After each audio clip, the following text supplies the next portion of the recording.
Sourdough mastery can be achieved by anyone. Yes, you. Today is your day.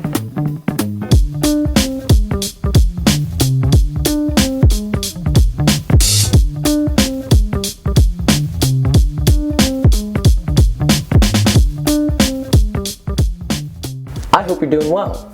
I'm doing great. Now, before we get started, wait a minute.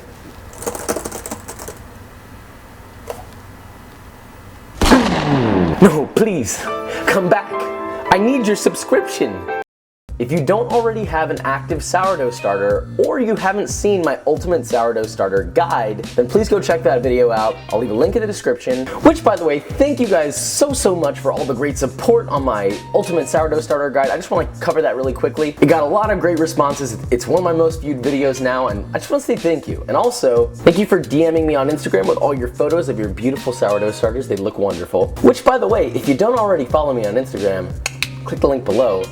Thank you. Sourdough isn't hard. There's just a lot of variables, but it's relatively easy to keep them up so long as you're armed with knowledge. Let's do this, shall we? Now to kick this off, we're going to talk about cleaning your jar after it starts to get some buildup. People always ask me if I do this. I do it maybe once every 3 months when buildup is annoyingly bad, and I'd recommend you do the same, but it's not detrimental. Now while you're cleaning your starter container out, please don't forget to place your starter in a glass bowl covered with plastic wrap just so that you don't accidentally, wash it down the drain, because man, that would be depressing. Then just simply wash it out until it's nice and shiny clean. Really simple, but again, not detrimental. Now for one of the most important ones of them all, how to feed your starter intuitively. How to know when to feed your starter and what signs to look for. There are a lot of factors that influence your sourdough starter, how it ferments, how it performs, etc. When it comes to the rate of fermentation, aka when you need to feed it, there are really two major components here. Those two components are temperature and inoculation percentage. Temperature is pretty simple. It has to do with ambient temperature as well as water temperature.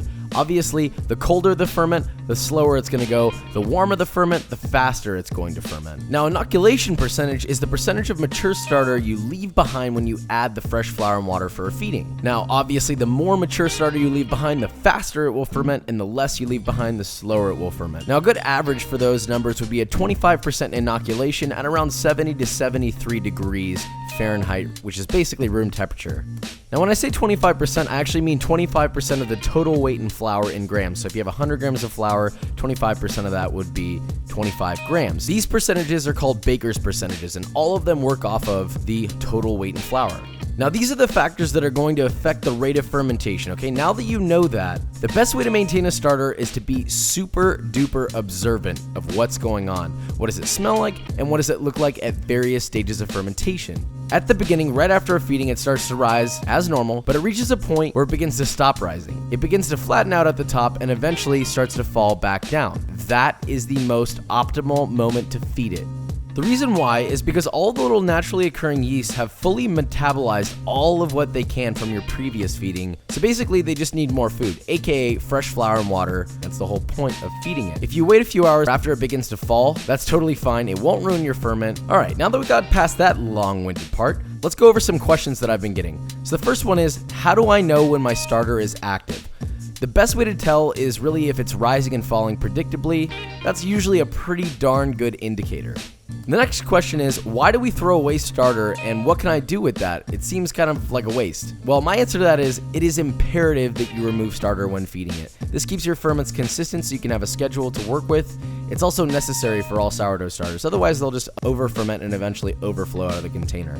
With all that said, I do have a video for what you can do with the discard if you don't want to throw it away, and I'll have a link in the description for that. Can I use other flours? Why rye? So I like to use rye because it tends to be the most microbially active of all the flour choices, but you can replace it with any whole grain flour that you want to, such as regular whole wheat. Now, here is the final and biggest question of them all, which is, what can I do if I don't want to feed it every day and really don't bake that often? I understand why people don't want to feed their starter every single day. It seems like a chore, and you do use a lot of flour. So if you're not going to be baking more than once a week, then my best suggestion to you would be to put it in the refrigerator, and then all you have to do is feed it once a week. Now, to feed it from the refrigerator, simply remove it, allow it to come to room temp, feed it as normal. Some people like to reduce the amount of water a little bit, but I just leave it the same. It's fine. Then just let it ferment for 1 to 2 hours at room temperature and then place it in the fridge. So you want to give it like an hour or two after you feed it before placing it in the fridge, just to get some activity going. Other than that, that's pretty much it. You could store it for a week. Now, some people like to freeze their starters or dehydrate their starters. Those are also options for long-term storage. In my opinion, if I needed to store my starter for like 3 months, I'm just gonna throw it away and make a new one, for God's sakes. Like, I don't know. I just think that it's excessive to do it at that point. If you want to preserve a starter that's very special to you, then I understand. If you want to do that, there are plenty of resources online.